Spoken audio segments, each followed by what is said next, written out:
I'm just not for any legal purposes, but I am recording. But so I should let you know that. Well, I think I'm offended by that. So did you subscribe? That's what it takes to record, doesn't it? No, you can record. We're too cheap on our Masonic podcast to pay it for it. So we record 40 minutes. That's why our shows are only 30 minutes because if we had to go more. But no, you can record. As a matter of fact, I think on most of my, I think I even set this open. If you all wanted to record, you could record in theory, and it would save on your local computer. So just for future reference, I actually do subscribe. Okay. So I can actually have up to 200 people. Nice. I'm probably going to subscribe either this month or next month. I'm going to start doing real estate training online anyway, and so for $15 a month, it's a pretty easy deal. Yeah, I subscribe as well. So who was that? Me. Oh, most worshipful. Okay. Yes, it's not. It's not too expensive. Hey, Clark. Hey, what's going on? Very good. So, David, when we go offline here in a bit, I need to talk to you on the phone and set one of these up for a virtual lodge Wednesday night. Okay. Well, if there's nothing else going on, what are we having for dinner? Ham steak. I'm having a meat. I'm having a pot pie. Pot pie. Oh, nice. Well, I was going to say, first off, thank you all for coming and hanging out with us tonight. Thank you, Grandmaster and Right Worshipful Ed, he was here. Where did he go? I'm looking at he was here. He's gone now. Thanks for coming and hanging out with us on District 13. This is our first attempt at kind of getting together. There's a lot of other districts that are doing this. District 8 is one that have been popular. There, he's back again. District 8 have been popular. Our Grand Lecturer, Very Worshipful Steve Martin, has been doing these kind of Zoom get-togethers for District 8. He's been doing a little more formal in that he has a speaker come on and talk for about 15, 20 minutes, up to half an hour, and he was using a free version as well. And so he would have everybody log off and log back in again, and then we'd have 40 minutes of discussion or whatever, 10, 15, 40 minutes, whatever.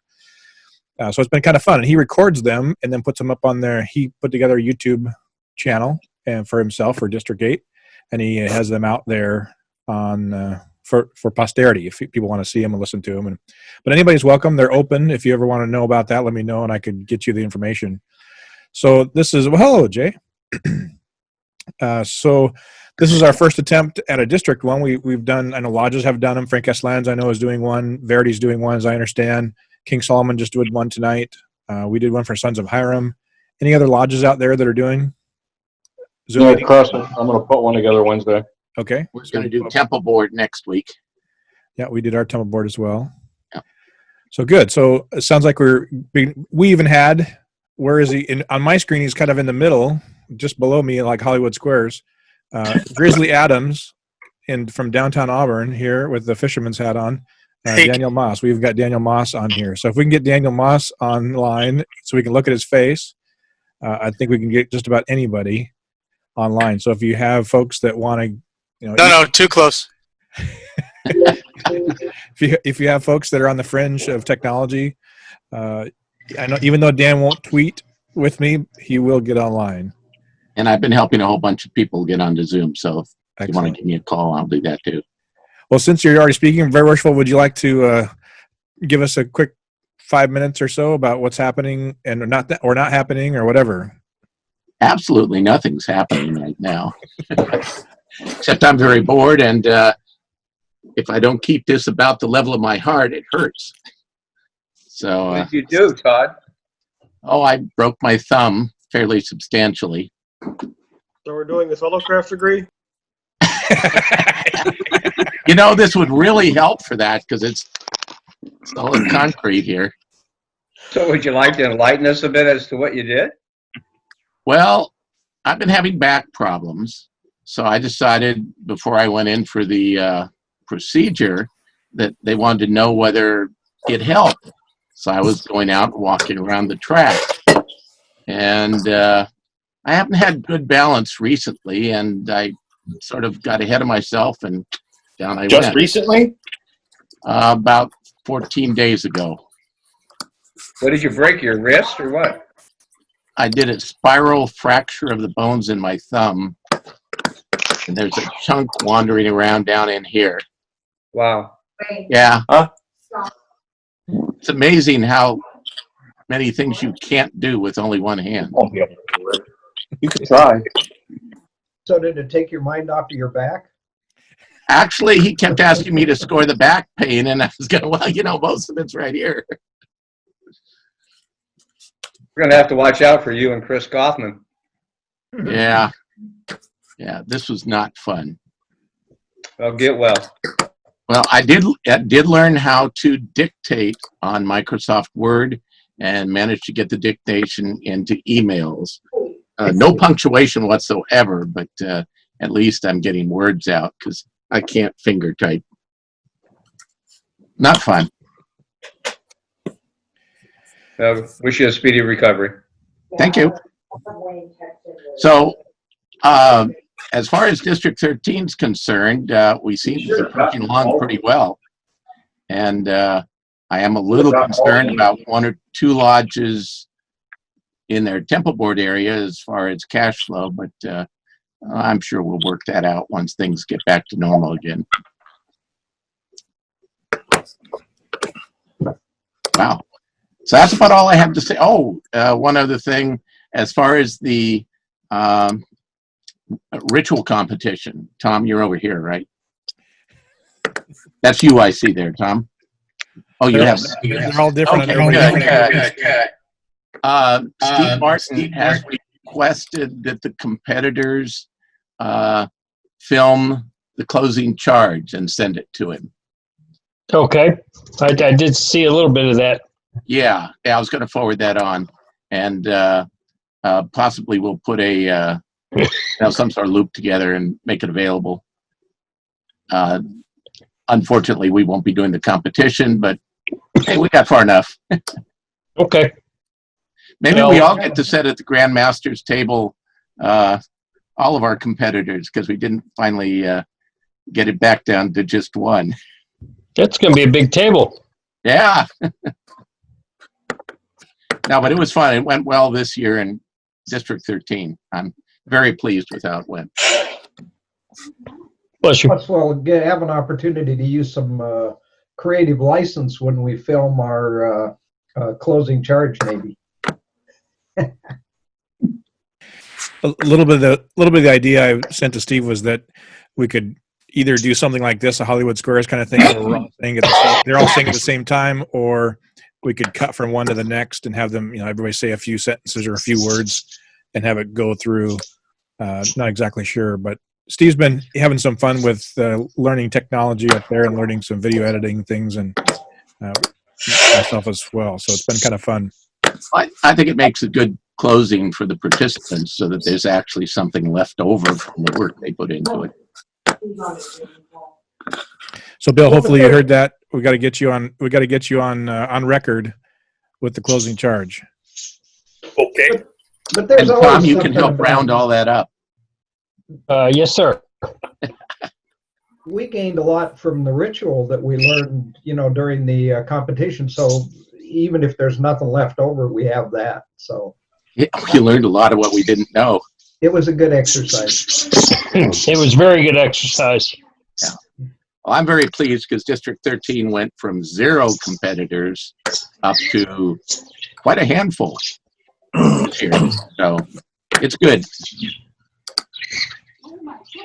I don't think TFM has had one in several years, right, Todd? Nope, this was the best participation we've seen.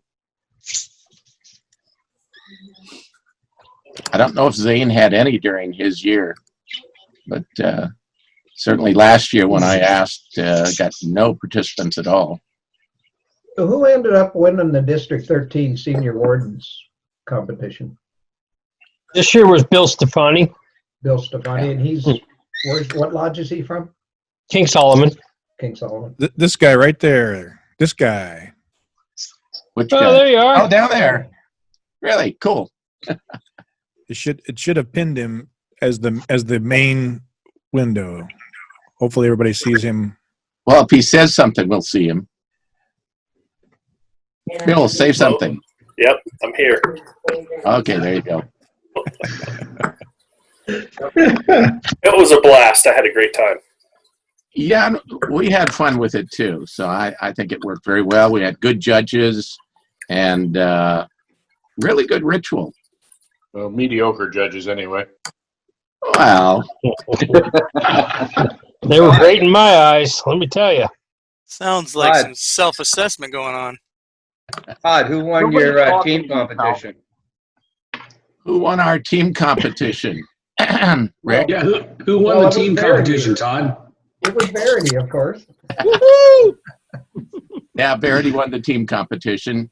And actually, the individual,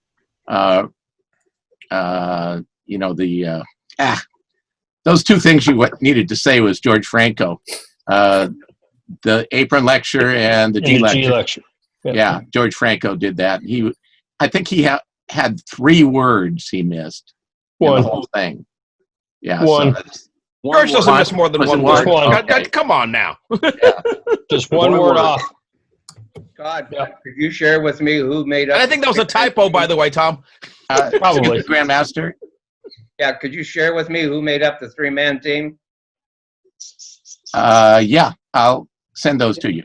Oh, well, Rick, who was your competitors? Rick, You? who's your others? So I was the master. Joseph Lund was the senior warden, and Jay Freewalt was the junior warden. Thank you.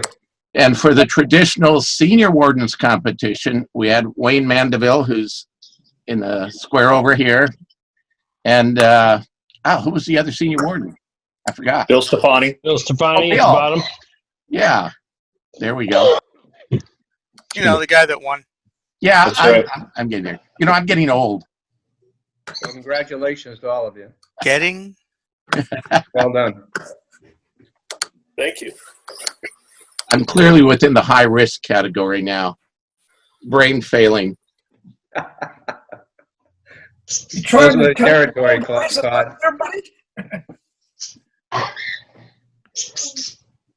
Didn't hear you, Dan. I was wondering if Todd was trying to tell us that old guys, the brain starts to fail. No. I know some old guys who still know the ritual. Who's sneaking Hello, around? ladies. Hey, what's up? Did you save any of those Easter cookies for us? Here's a rainbow girl here, and a rainbow mom here. Hi, sorry. Great. You got any Girl Scout cookies left, Rob? Nope, They made like 400 Easter cookies, right? something All like right, come that. on now. I perked up at that one. Stop that. How many cookies was it? You made 72.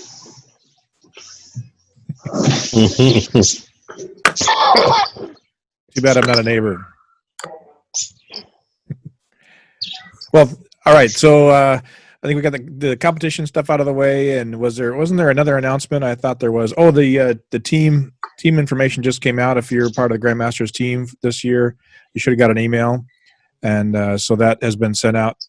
Also, take a look at if you're not getting them already, Grand Lodge videos that are coming out on YouTube. Grandmaster had a message last week, Deputy Grandmaster 2 weeks ago, and then Deputy Grandmaster last week, and then hopefully the Senior Grand Warden will be this week. And we had today a message for the Grand Lecturer, this message about the competition. Unfortunately, there is a video out there as well. So we're trying to get it out in multiple avenues by email, Facebook, video, all kinds of things.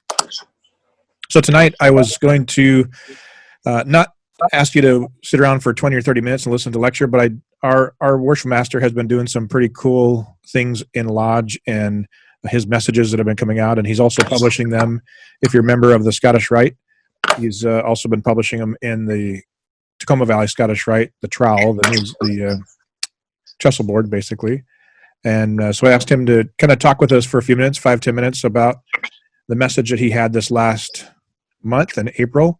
I told him that I was going to put it into the chat, a link in the chat, but I apparently have turned off file transfer, and it won't turn back on for this meeting, so I can't do that unless you're all willing to log out and log back in again. Once he's done, we can have a conversation. No, he's shaking his head now. No, why?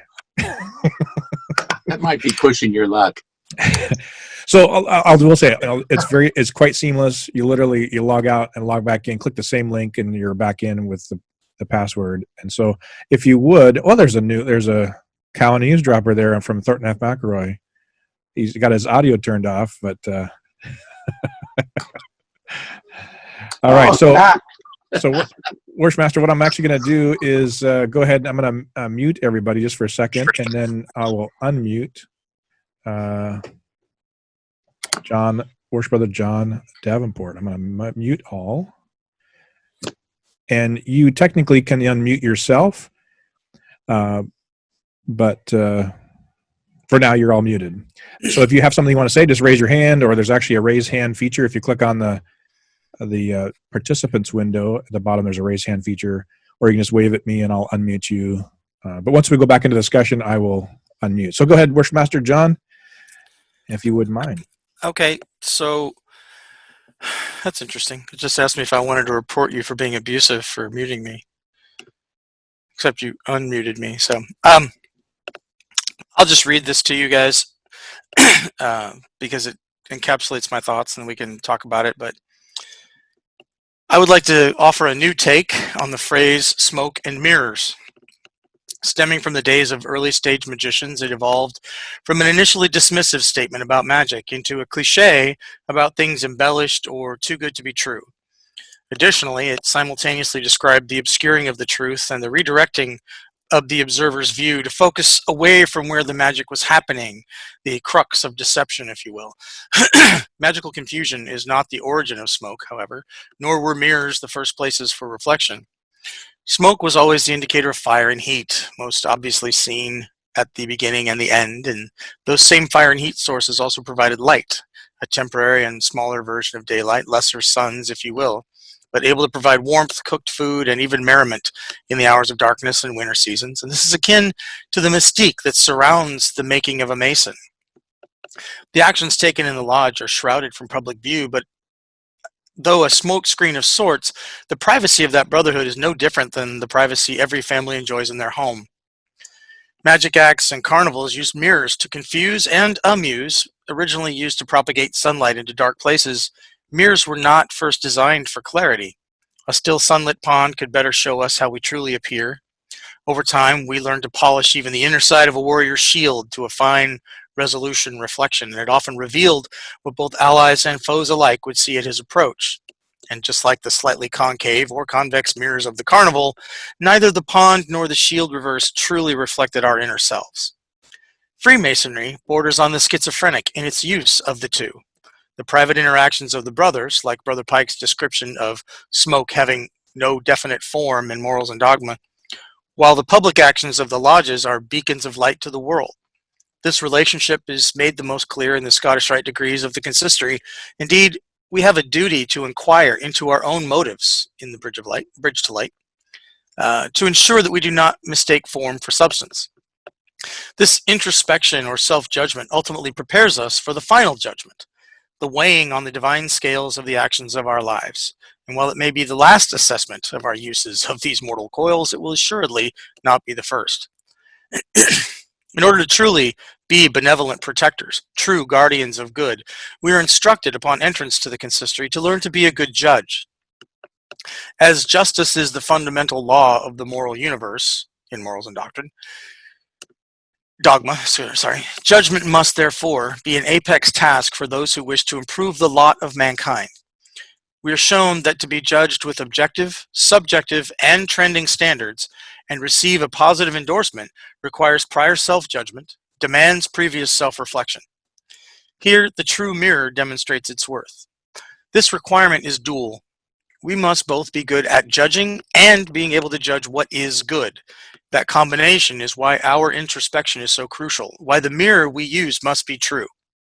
Indeed, everyone makes judgments constantly, but how many have the clarity of inner assessment to allow full fairness and impartiality? For the judgment is only the first half of the equation. The what comes next, the decision, and any associated actions based on the judgment are how results are achieved. The non-theoretical application of social choice is simple and results-based. If those who judge choose poorly, those poor choices will likely result in a degradation of the whole. Conversely, if the judges choose well and take action accordingly, the collective improves. Hence, if we use enough true mirrors properly, our self-judgment can bring more light to our own lives, lodges, and communities, just as mirrors of old brought sunlight into ancient caves and temples. Those true mirrors are more readily available than one might think. They are as near as the eyes of our own lodge brothers. Using those lenses in the simultaneously highly judgmental, Dan Moss, and low risk, low threat of our lodge meetings and brotherly gatherings, our face to the world and true inner selves can be seen if we are just willing to listen to the criticisms provided in the friendliest manner. Of course, no light is as bright as the one that shines from a high place out of the darkness. The same is true of fairness and impartiality of judgment. When it is the norm, it doesn't stand out. But in the chaos of the largely selfish and self-centered world around us, the combined skill and mindset of objectivity and equality are both honorable and rare. So what, you might ask? What happens to a light hidden under a bushel basket, as suggested by Jesus in the books of Matthew and Luke in the Holy Bible? It is rendered useless. When placed on a lampstand, however, it shines down from above, illuminating a greater area. As Freemasons, in order to be the examples, beacons of light in our communities, we have to step out of the smoke to shine brightly in the public eye. If the fear of being judged prevents that, I suggest that perhaps our preparation for the final judgment, as we have obligated ourselves to make, is woefully incomplete and needs immediate attention. Many have said that we should make the most of the time between the dates on our tombstones. I am advocating that we should make even more of the time beginning with being raised. Choose for your first mirror the lenses of your brothers, but for the second, in the brighter light of day, the eyes of your community. What goes on in our lodges to forge us into better men can stay in the smoke. The mettle of the man that emerges from that crucible should be exemplary and easy to see above the fog. Steel sharpens steel, and only great men make good men better. Embrace your smoke and go find your mirrors. That's it.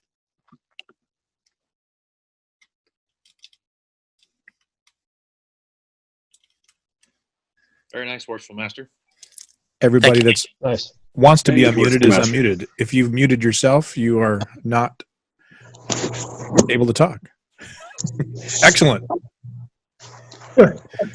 So I was able to, in the meantime, share that folder. I put it into a shareable folder and shared that document in the chat window. So if you want to see the trial for Scottish Rite from April, it's in the chat window, a link to it as that full text. What do you got to do? Just copy paste that, David? Yeah, if it's not a live link, then if you just copy and paste it, it should load into a browser. Hopefully. I'm still learning about this too. I don't know why I can't change the security settings on a fly, so I can't change it so I can upload the file. But I did get a message. I don't know if you saw it, but I got a message that said, "Congratulations, your meeting has been extended." So apparently whatever that John was saying, Nice. they've said that we get to continue past our 40 minutes. So that's awesome. Set on my computer with this 40, or it's unlimited minutes from now on. I got two. Excellent. Yeah, I think it's something that Zoom has done to everybody at this point. I've seen it several times in several meetings here in the last few days. Yeah, I think it depends on their bandwidth. And unfortunately, we record on Sunday nights our Masonic podcast, and there's been several times we've been chatting away, and all of a sudden, you're out. So I think it's because we're West Coast time. It's 11:30 at night on the East Coast, so nobody's using it. Well, that was a great message. Thank you for that, Worshmaster. Are there any comments or questions or? It was very enlightening. Mm-hmm. One of and where this came about, I actually had I was toying with the idea about 2 months ago, and we talked about it in Lodge in March. I wanted to get some feedback to what people thought, and one of my issues was I think sometimes we get too shy about talking about being Masons and about what it means and about how we're involved with our communities, all of our different communities that we're part of, and to the point where we don't talk at all. We'll talk to each other in a lodge room, and then it ends. And my personal advocacy is that it can't end there. It can't be only in the smoke and mirrors. It can't be just in the fog. You have to come out. And the only way that we impact those around us is we get a one-on-one opportunity, and then we get a community opportunity, and then we get a larger community opportunity. And that comes from being who we are all the time. And for some of my underlings over the years, to their detriment, they get one face from me all the time. And some of them enjoy it, and some of them run screaming. But either way, it's not going to change. So that was where this came from. I was going to say, for me, it's practice, right? If you don't practice talking about masonry with people in the public, it doesn't become natural. The more, and it's kind of what you just said, I'm just maybe stating it in another way. I think what happens for many of us is we're conditioned from day one to not talk about certain aspects of masonry. And it's not until you really learn about masonry that you understand what you can and should talk about, rather than focusing on what you can't talk about. So I think I chalk it up to practice. And who of us wear swag out in public? I know the riding club, of course, we have our vests that I love to wear, and I constantly get questions about the square and compass, or, hey, are you a Mason, or what is that riding club thing? Or what I really love is, hey, I'm a Mason and I used to go to XYZ Lodge. And I say, well, that's great. Well, why aren't you going to XYZ Lodge? And you start a dialogue with them about what's happening and how they maybe fell away or whatever. And you can encourage them to go back and check in with their brothers. Usually things have changed in many lodges. I think it's also very easy to talk to somebody that has ties in masonry or had masonry in their family or something. It becomes a little bit more difficult and as you said, practice to talk to somebody that has no ties to masonry. All they know about masonry is what they've seen in the movies, and that we have a big giant treasure. I was so excited in my fellowcraft degree where I came around the corner and they said, and now you get to receive the wages of a Mason. And I thought, this is it. Have you gotten those yet? That's when you got the second poke with the sharp stick. Exactly. I will say that these are my wages. Having 21 guys on a Monday night come and hang out, this is really cool. I really, really enjoy this kind of stuff. Mm-hmm. I notice in my travels, I've run across Masons from everywhere. Mindy and I were on a cruise, and on one of the Caribbean islands, we came across a Masonic lodge. Unfortunately, it wasn't open, but it's so neat seeing these Masonic symbols and brotherhood in any place we go. It's just incredible. I can tell you, for me, I needed this. I've kind of been struggling a little bit, depression with this being stuck inside stuff, and this has definitely made my day for sure.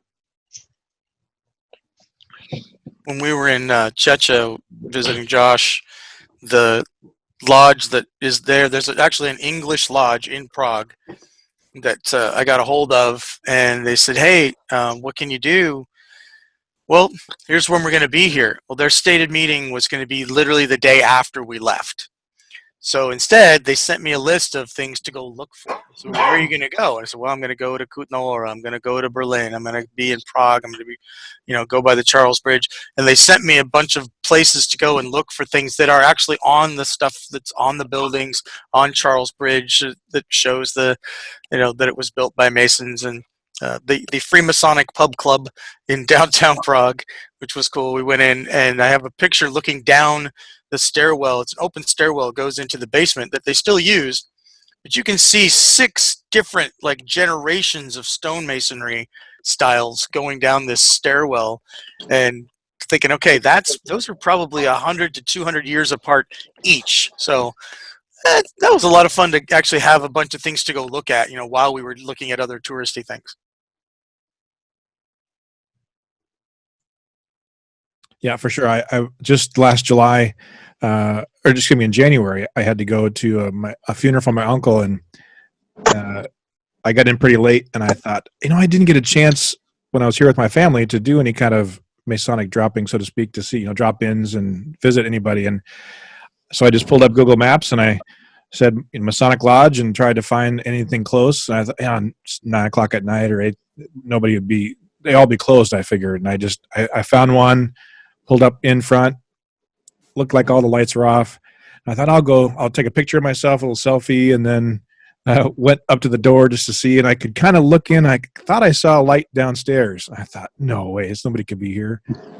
And I was going to knock on the door, and I thought, I'll just boldly grab the door handle, and as if by magic, it opened. I thought, no, there can't be somebody here. So I snuck in and, hello, is anybody here? Started walking down the stairs into the basement. Hello, thinking, okay, I'm going to run to the janitor or somebody's going to be in here, and I'm going to freak them out. And there was about 6 guys down in the basement. They had just finished up their meeting, and they were cleaning up after dinner. And so we kind of talked for a while and ran into a past Grand Master of Prince Hall, Prince Hall Masonry in Minnesota. And he and I became friends. We've been connected, and he was going to be my Most Worshipful will appreciate this. I'm trying to get him connected to be our ambassador for Washington. I'm the ambassador for Minnesota. So I'm trying to get him to be the ambassador for Minnesota so we can actually build a relationship with the Grand Lodge of Minnesota. So just a small thread like that, you meet someone, just open the door and grab the door. I love telling the story when I was in Cooperstown. And Laura and I were walking the streets of Cooperstown the night before we were going to go to the Hall of Fame. And as I walked by the Hall of Fame, somebody tapped me on the shoulder. And I was wearing my Sons of Hiram vest. And for those who've seen it, it's got my logo on the back. So he knew I was a Mason. He tapped me on the shoulder. I turned around and he saw my nameplate, and he about wigged because what are the odds of you finding a past Grand Master from across the country in Cooperstown, New York? Almost non-existent. But we had a great conversation. We're sitting in the streets of Cooperstown having this great conversation. He was actually thought I was going to be part of the ghost tour that they do. But no, I was just there. We had dinner in downtown Cooperstown, if you want to call it that. And then of course, we just had a great time talking. And while we were talking, by the way, their district deputy Grand Master was walking up the street.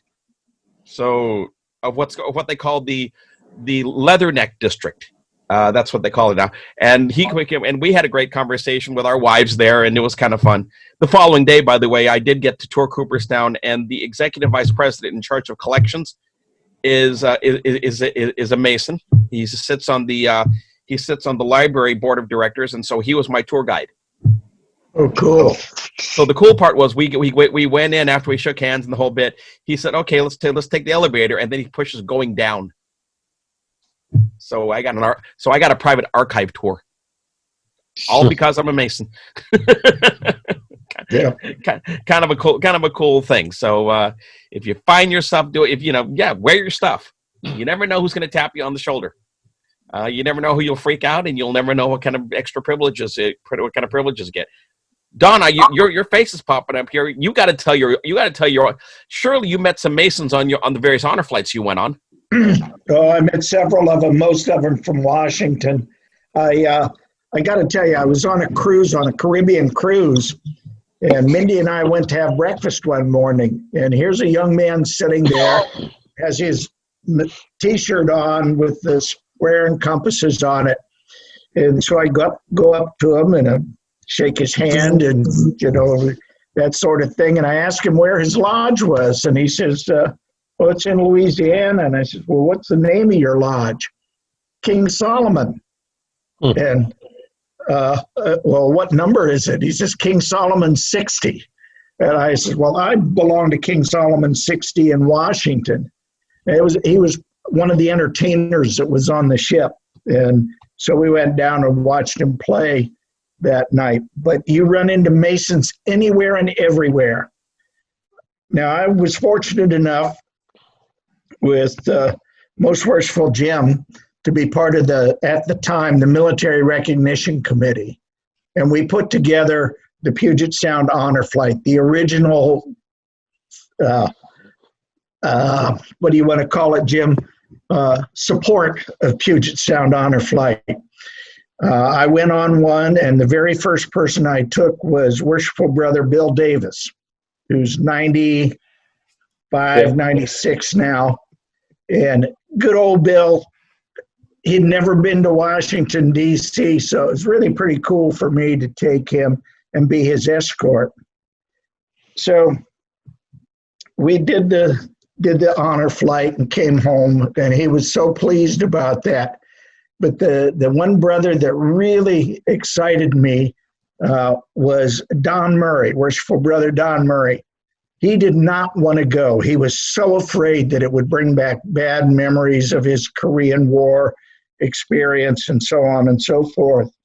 Well, on the way home, he talked to Renee, and Renee said, "Would you be willing to speak at the ceremony at the end of the flight?" And he said, sure, he'd do that.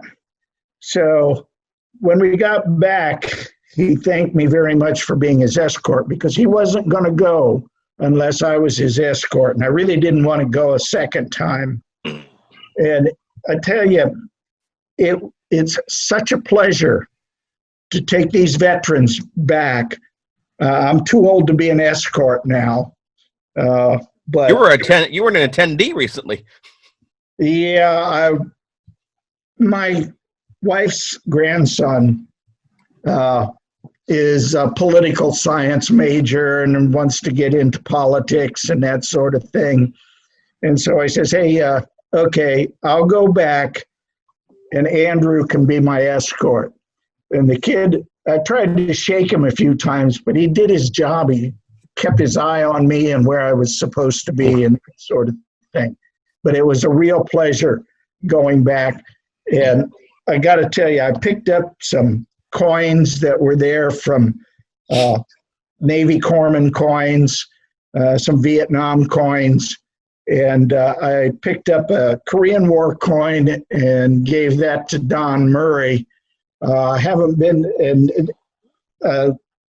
Bill Davis got his coin when we went, because they handed him out right at the World War II memorial. It was kind of neat to go.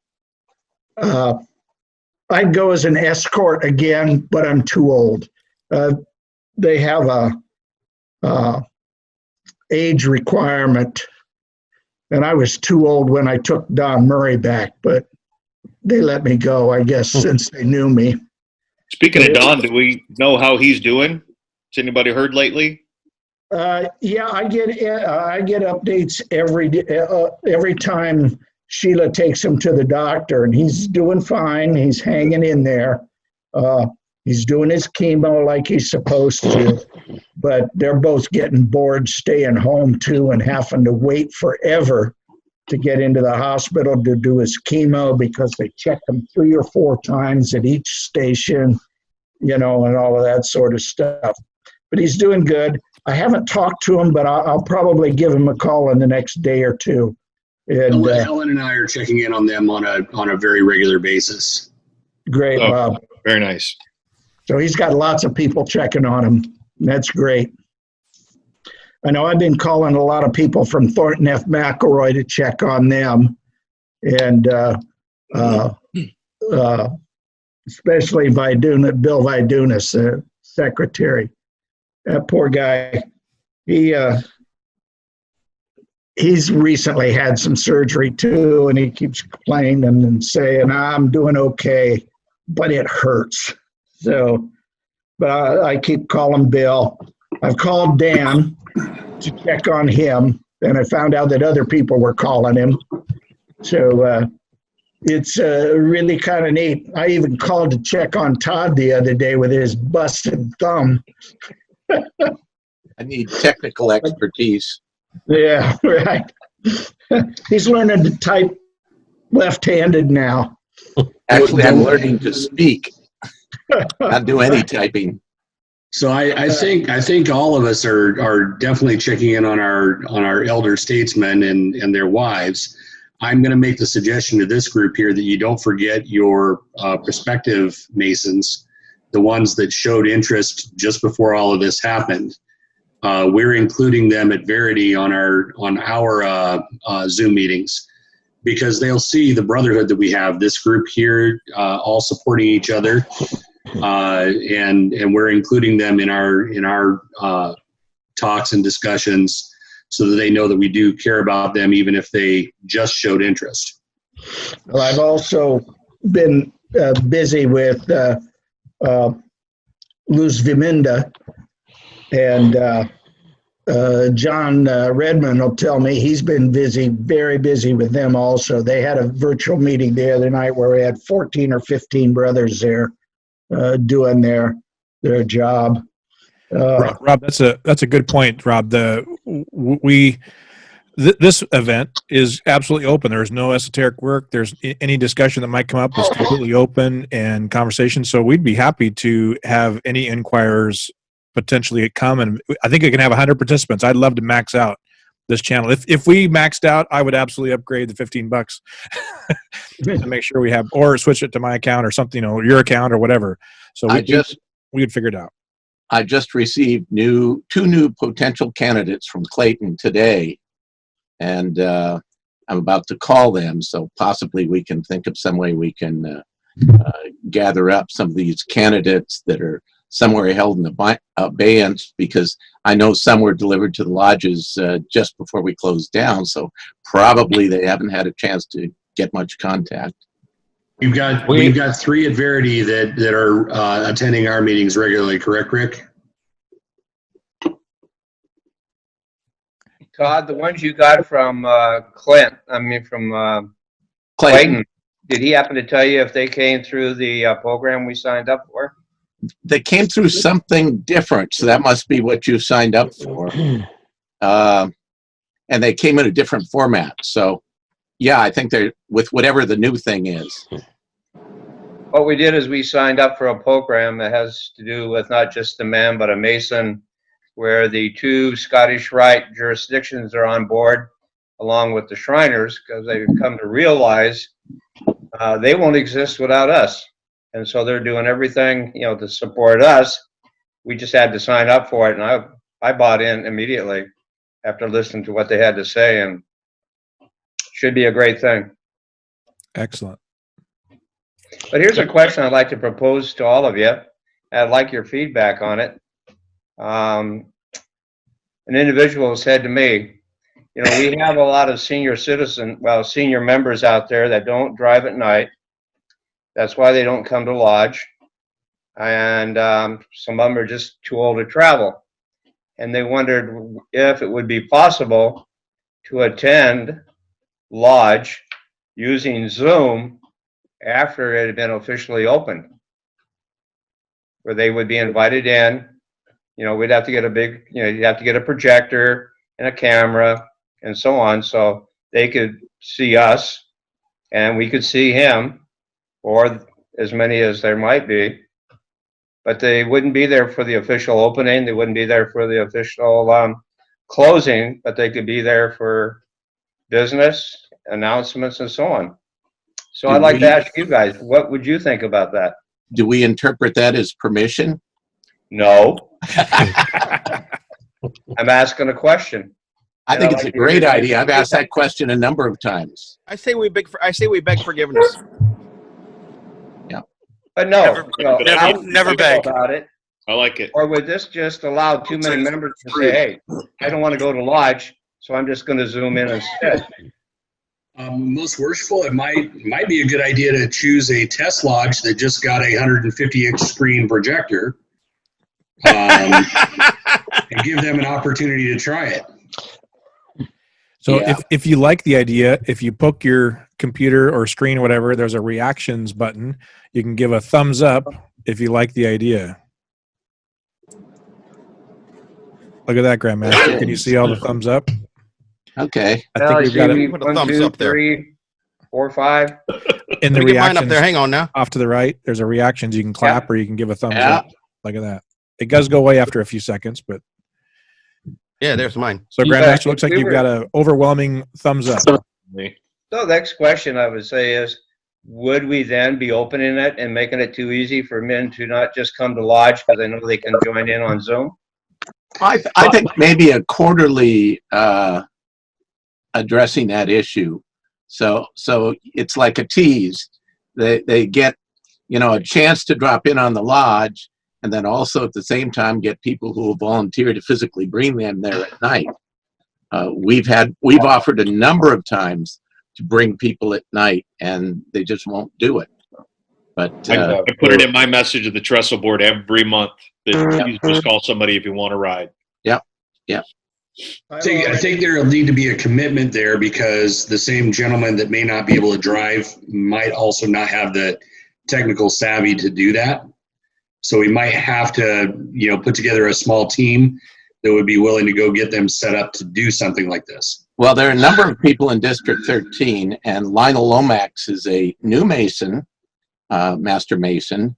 He's taking care of our web pages, and he's also helping Des Moines Lodge.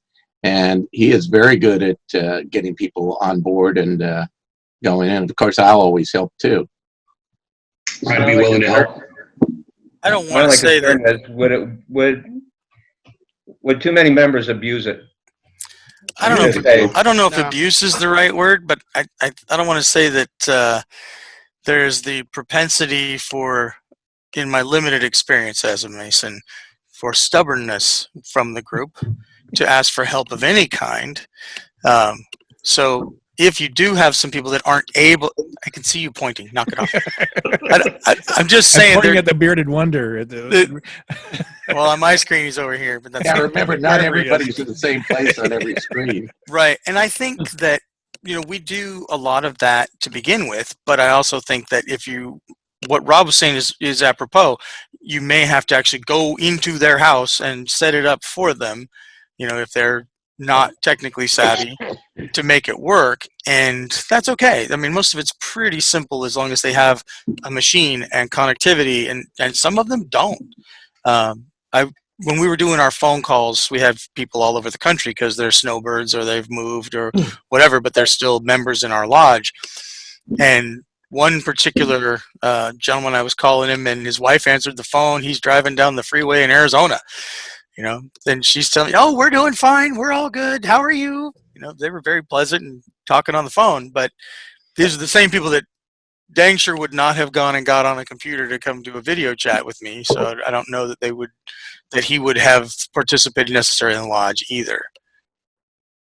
Go ahead, Robert. Most Worshipful, would you envision that just being as an observer? They would not be able to vote on anything or anything? No, they would not be able to, but they would at least know what's going on within the lodge. They would know communications and so forth. It'd be a good way for them to stay in touch with what's going on in the lodge itself, because there would be no means, because you might be going off session in order to accomplish this. It would have to be looked into to make sure we're in compliance with the code and so forth. But the question has come up, and I said, I'll entertain it, and if I have a chance, I'll ask around about it. I think it would be great. I think it would be great to do during like our dinner hour before the meeting, when we're being social anyway, and everybody's sitting around, and we have a screen or a TV in the dining hall or wherever. I think that'd be a perfect opportunity as well. Great idea. Thank you. I think that go ahead, Andy. I was going to say, I think that the teaser idea is awesome. You could do, maybe one meeting a quarter that you could attend that way to discourage I'm not going to go to lodge tonight. I'm just going to do this, because eventually enough people are going to go, you know what? I'm just going to do it from home, and all of a sudden we can't open. Yeah. That was one of my concerns. And 50-year pins, that sort of thing, would be a great way to start it. Because these people who aren't attending know the people who are getting. Todd. Tom, go ahead. You had a question?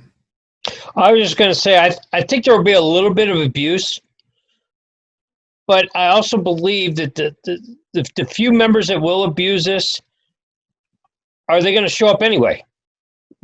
So if you can get them to, hopefully that'll entice them to come back in. So, and it'd be up to, I think, the individual lodges to help monitor to make sure somebody's not abusing it. Whisper kind offices into a brother's ear when he attends 9 out of 10 meetings virtually. Nick, you had a question? I do. This seems to be something that I think that could be opened up as an option for anybody who lives more than 50 miles away. For example, I'm thinking this would have been a great time to have Barry Sherman meeting with us. People like that who are not able to be here, who specifically aren't able to be here, the brothers that you're talking about that's in Arizona, the brothers that you're talking about that are in California. Maybe we could find a neighbor who is next to the brother who lives in Kansas. That's a member of the family that gave us the building. We've got all sorts of people like that maybe we can find a way to use our brotherly love and assistance and go out and help them so that they can participate. And maybe this would be a good way to have people participate in our installations. Even though they can't be there, they can watch. Yeah, we have guys that have retired and are living in Eastern Washington. Well, I can tell you when I was Grandmaster, we there were 3 lodges that I allowed them to broadcast their installations as Facebook Live. And in the case of 2 of the brother of 1 lodges, they couldn't be at the little installation because one person was basically, I don't want to sound crass, but he was on his last legs, and the other brother, he was there to be part of the birth of his first child. So, but they were able to enjoy the installation, granted from hospital rooms, but they were able to do that. I think, and the nice thing is, okay, maybe that becomes the entryway, because none of that work is monitorial, and unless you decide to have a tiled installation, and we don't do too many of those. But no, I'm perfect. I love the idea of opening lodge and then going right to that. We have, David, you were talking about yesterday that you actually were part. You actually had a chance to talk to somebody about virtual lodges.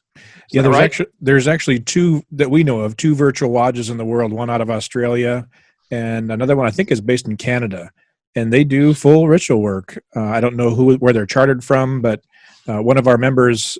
Not myself. I haven't been able to attend yet, but one of our members of our podcast has been in those lodges, or at least one of them, and they're actually going to reach out to them and see if we can be part of that on the podcast. So, and the twist I was just thinking about, I love the idea, Grandmaster. I love all the suggestions, recommendations of brother. What if instead of having it as a replacement for a lodge, what if you had a special meeting twice a year, where you as a brother, part of your responsibility is to go, maybe with a second brother, at least one of you, and go find that Mason that can't get out of his house or can't leave or doesn't want to leave, and you bring your laptop or your phone or your tablet with you, and you have a virtual meeting like this, and there's 2 and 3 brothers sitting around a table with one of your elderly members or whoever, and you're having a mini lodge meeting with 20 other mini lodge meetings of brethren from your lodge, right? So, 2 and 3 guys, secure place for instruction in their kitchen.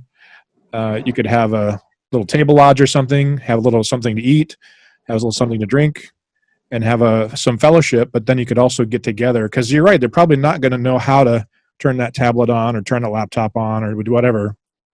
So what if you went and sat with them and fellowship with them and said, hey, you go a half hour early or 45 minutes early, hang out, get to know them, and then at 7 o'clock, you all get together, or 7:30, you all get together and turn on Zoom, and as if by magic, you could have your lodge meeting. Again, it doesn't have to be, maybe we could come up with a virtual lodge opening and closing. I know in Ohio, I forwarded that to you, Grandmaster. If you saw that in Ohio, the Grandmaster did say it's not ample form, but it's basically virtual form, if you will, where they said that they are allowed to hold lodge, but they declare the lodge open and declare the lodge closed. But it is a Zoom meeting, a lodge Zoom meeting, no ritual work. I was just going to ask you, David, if you could find out how they secure the network, if they're doing it. You might have just answered the question of Worshipful Master declaring whatever. That might have to be a code change. I don't want to get too deep into technological things, but we just like on King Solomon, I assume Verity does it or other lodges do it. You can establish a waiting room, which is basically like an ante room or set a Tyler at the door, the host, and they only let in people they know. Mm-hmm. And one of the members that Most Worshipful Jim was talking about, the members of our podcast that attended that virtual lodge, to be able to get in, he had to send them a week ahead of time the copy of their dues card, copy of his photo ID, so they could validate that, yes, he's a Mason, he is who he is. So when they admitted him into the meeting, they could see, yep, that's him, and yet he's a dues-paying member. He can join our virtual lodge. Well, this is a great discussion, and thank you guys for your feedback. If this situation has taught us anything, it's taught us this: we need to connect. We miss each other. I think the comment I made on my Facebook page was, I need me some 5 points and not 6 feet away. Yeah. You know? Well, one brother did say we may come out of this a whole lot stronger and more united than ever before. And doing this kind of thing right now may open up to a lot of brothers who can't come because of age or their disabilities and so on, to get them back in and get them to be active. You know, this could open up a whole new window. It might even force a couple lodges to get internet. Oh my! Now you were just going way too far there. Wayne? Or at least a projector and a screen and so forth, right? You could set up for Monday morning coffee, Wayne. Yeah, absolutely. I know, Grandmaster, that sounds kind of innovative. Did we run out of time? So But anyway, thank you, brothers, for your feedback. Thank you very much. I just overheard Wayne and Don talking about their Monday morning coffee. So I know a lot of the lodges, I don't think I see St. Andrews here on every Wednesday night we're doing, they call it Green Dragons. It's a social time to get together and hang out. I know Verity does their social night. King Solomon does their social night. There's a lot of lodges that do a social event. And so you are welcome to, at least for 40 minutes, unless they extend it, to use this channel. Send it to your friends, send it to your brethren, send it to whoever you're using, and you can use this channel. This District 13 Zoom is open. So for your Monday morning at 10 or whatever it is, 9 o'clock, you do your coffee and donuts. Have everybody grab a coffee and a donut and jump onto this Zoom channel. And then anybody in the district that wants to, or out of the district that wants to be part of that, can grab their cup of coffee and a donut and get onto this one. Then we don't have to have 14 different Zoom channels that we don't know which login to get to. I'll start working on that, Don. I'll start sending that information out. That's a good idea. I think so, for sure. I mean, we've got several good brothers that don't drive at night, but they come to Monday morning coffee. Yep. Maybe we could get them to start bringing other people into the Zoom on Monday morning coffee. Yep. Well, Those are the guys that you benefit by able to attend lodge once it's open too. Right. Yep. That's why I brought up the question that was put to me by a good brother. We have projectors in both the dining room and the lodge room, and we can accommodate, if there are adjacent lodges that want to get together with something, we can do that. Yep. Do. So as a technical side of things, you will need a good microphone and some speakers because you won't be able to all crowd around a laptop or crowd around a tablet. That was the concern that I had. Yeah, the church that rents from us does live streaming from Manila once a month. And we've got high bandwidth in the lodge, and it's excellent. I'm just amazed. They also have conference cameras that actually rotate to the person that's talking around the table. They're about $800. I looked at doing this already, but they're super cool. And it just swivels, and whoever is talking, it'll actually move to their face. How does it pick it up voice wise? Really great. It's actually it's an education person's dream, and I looked at getting it for Helen because she's teaching online right now, and you can't get them right now because everybody's buying them like crazy. But eventually they'll come back. So I think it's worth researching. Most Worshipful. I think that I love the coffee idea. That would be awesome. You go down to the lodge, set up a table with one of these cameras, and those guys that can't make it to the things, at least they can have some social time with their brothers from lodge, which I agree with. I think 3 or 4 people said it. I need this. And, Zane and I have been stopping by each other's house every other day and waving from the driveway just so that we can have a little interaction. The shrine up in Canada has been doing this for many years. They don't use Zoom, they use GoToMeeting, but they've been doing their stated meetings over GoToMeeting because they have to travel such large distances up there. So, this is not a precedent that we're setting. It's been done before. I think it's just something new for us that we were compelled to do because of the COVID situation. So I think there's a lot of potential with what's going on here tonight. And what somebody said it earlier tonight, and I 100% agree with it. I think it was Wayman. I needed this as well. My days are pretty long, and I get home, I'm mentally exhausted. I don't want to do anything, but I got to tell you, when I attended one of the first meetings on Zoom, that was what I needed to rejuvenate me. So, Brother Ed, was that the table lodge that we attended over in Eastern Washington? Yeah, it was a table lodge. Yeah, that was a lot of fun. Actually did toast and the whole bit. Grandmaster, when is your roast going to be happening?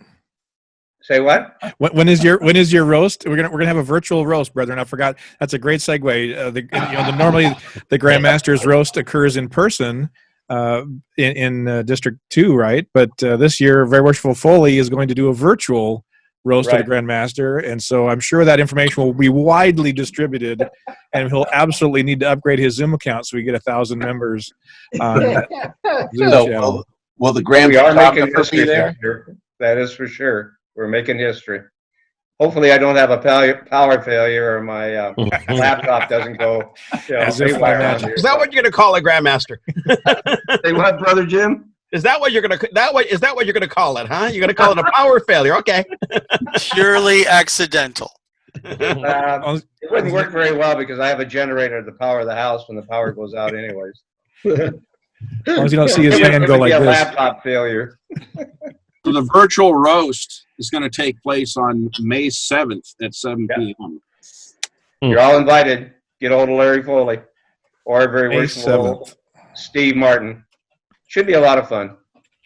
Yeah, we all got to make sure we get some real pig because I don't want to do virtual pig. Well, it's been recommended you go out and get yourself a dinner, and while it's going on, we'll all sit around, watch each other eat, and you watch the Grandmaster get roasted and a couple of toasts and so on. So bring your water glass or whatever. It should be a lot of fun. Like I said, we're making history this year.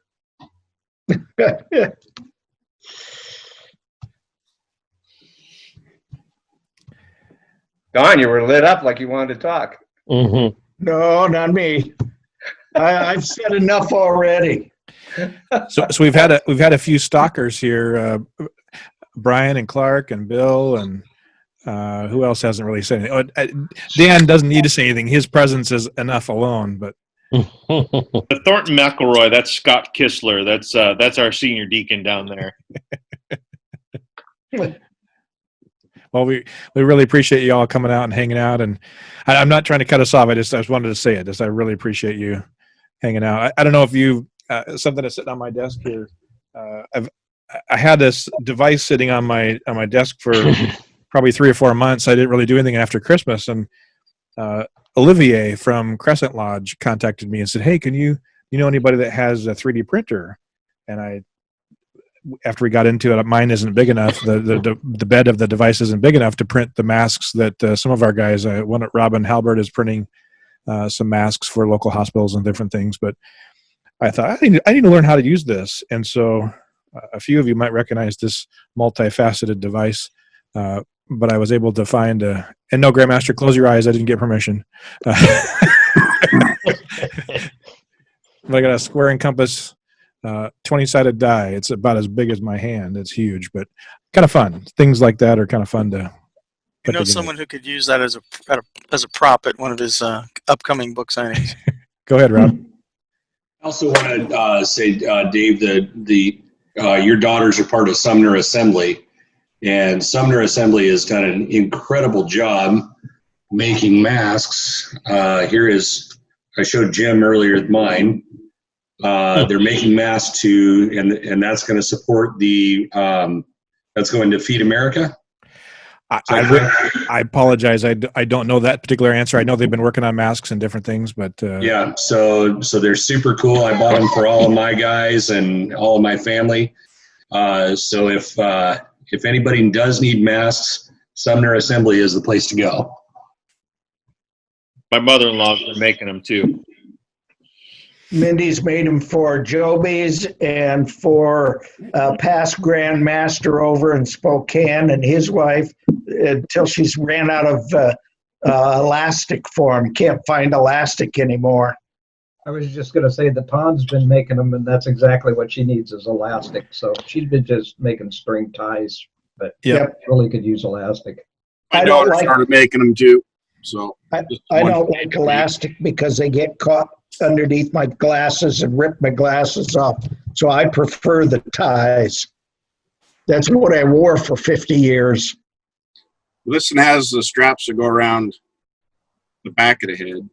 That would work. I'd like She that. made me one with the ear loops, but then made a Velcro piece to go through the ear loops to keep them off the back of your ears. So Carry one in my pocket every day. Where do you get yours, Todd? Well, actually, I'm reusing it. It turns out if you have a CPAP and you use the So Clean, that's an ozone disinfectant. You just throw the mask in with it. Oh, okay. I got that idea when I heard that some of the hospitals are taking their gowns and masks and stuff and putting it in a room with UVC light and ozone, and it disinfects them. That's what they're doing down at Camp Murray. Yep. Yeah, And it looks like it works. Well, can I just ask one thing before we leave tonight? Can we ask Dan to do the closing charge for us tonight?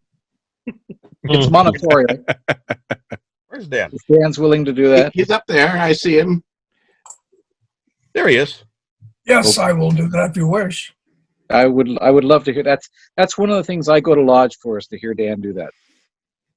Well, before we do a closing charge, I would like to make a quick announcement. Hopefully this is all over by that point. But on the 30th of May, we're going to have a really special thing, hopefully, where Crescent is going to read, our Grand Master is going to come and rededicate both Crescent Lodge and the physical building. And he's also going to hand out hopefully 4 EILMs at the same time. We have 3 for sure. The 4th one was getting ready to prove up when all this came about, and so we're kind of in a whole lot Yeah, me too. All he is short on is having the district deputy hear him prove up. Now, if we could have the Worshipful Master, who's sitting right there, do that in my place, we could take care of him. I've heard him. I just haven't done it officially. Well, I can arrange that probably this weekend. What do you think, Grandmaster? I know he knows it. I've seen him open and close lodge and such. We just didn't do the official in front of the district deputy. As long as he's 6 feet away. And actually, me driving all the way to Eden. We're together all the time, but and I know he's been keeping up on his practice, and we actually spent yesterday together sitting around a campfire and riding motorcycles and all that. So I've heard him do it. I know he can do it, and I would definitely sign off on it.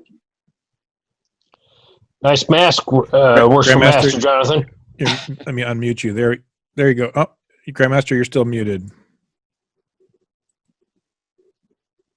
Yeah, I need to get mine done too, Todd. There it I goes. was just going to say, what you were saying about happening in May, that will all be, determined by what our governor says and, what our federal officials have to say about what's going on here.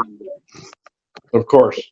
Well, hopefully, hopefully we'll get to do it. I know everybody's looking forward to it for like a year, and it's shortly before Right Worshipful Brother Chris steps into the East, but so time is short if we have to reschedule. But hopefully we get to do it, and we're all looking forward to it, Grandmaster, and we're all looking forward to seeing you there.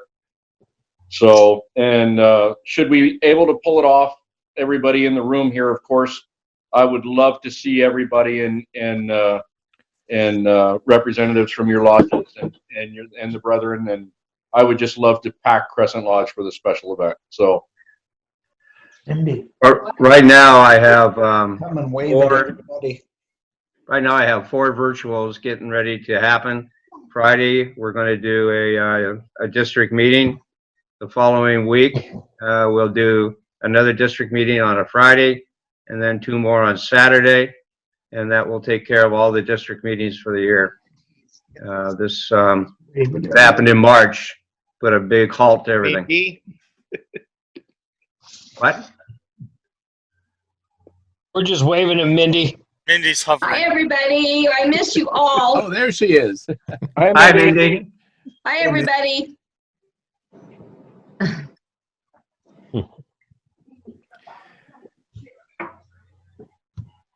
All right, brethren. Well, thank you all for coming tonight. And unless anybody has any last comments, I will try and spotlight Daniel here. So hopefully he's on everybody's screen. And I wish you all a good evening. Oh, that's scary. There he is. If you all mute yourself, it'll be easy for him. It won't interrupt him. Brethren, we're now about to quit this sacred retreat of friendship and virtue to mingle again with the outer world. Admit its concerns and employments. Forget not the duties you have heard so frequently inculcated and so forcefully recommended in this lodge. Be diligent, prudent, temperate, discreet. Remember, at this altar you have promised to befriend and relieve every brother who shall need your assistance. You've been enjoined to remind a brother in the most friendly manner of his fault, to endeavor to aid his reformation and to defend his character. These generous principles extend further, for every human being has a claim upon your kind offices. Do good unto all. Finally, my brothers, be all of one mind. Live in peace, and may the God of love and peace delight to dwell with you and bless you. So mote it be. So mote it be. so mote it be. Thank you, Brother Dan. Thank you, Dan. Thank you, gentlemen. Thank you, Dan. As we're about to part, Grandmaster, would you like the final closing word? Yes, I hope everybody has received their registration packet. I sent out a letter at the end of the week asking everybody to register the old-fashioned way by mailing it in with your check. If you have to do it using a credit card, we will reimburse if we don't have Grand Lodge the credit charge that you would have paid, but Grand Lodge will have to eat it because the credit card company won't give it back to us. So it's a lot easier to get a refund if all we do is send you back your check. Then that's up to you, but that's what we're asking everybody to do. We still don't know, and I do have some concerns with the Great Wolf right now. If they were to open up things, because they are closed until May 19th right now. If they open up a little bit later, I have concerns about it, especially with our older members that still could get possibly infected, and what security is there that might not happen. That is a concern of mine. We can get Grand Lodge done by another way if we have to. Anyway, be safe out there, brothers, and it's been a great night. Thank you. Thank you, Grandmaster. Thank you, Grandmaster. Thank you, Grandmaster. See everybody. All right, Good we'll night. see you next week. Be safe, everybody. You will. Bye-bye. Well, Bye, y'all. Good night, Good night, District everybody. 13. Good night. Night.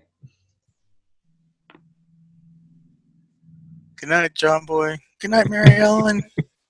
Night, Grandpa. Good night, Grandma. Good night. Good night. Good night.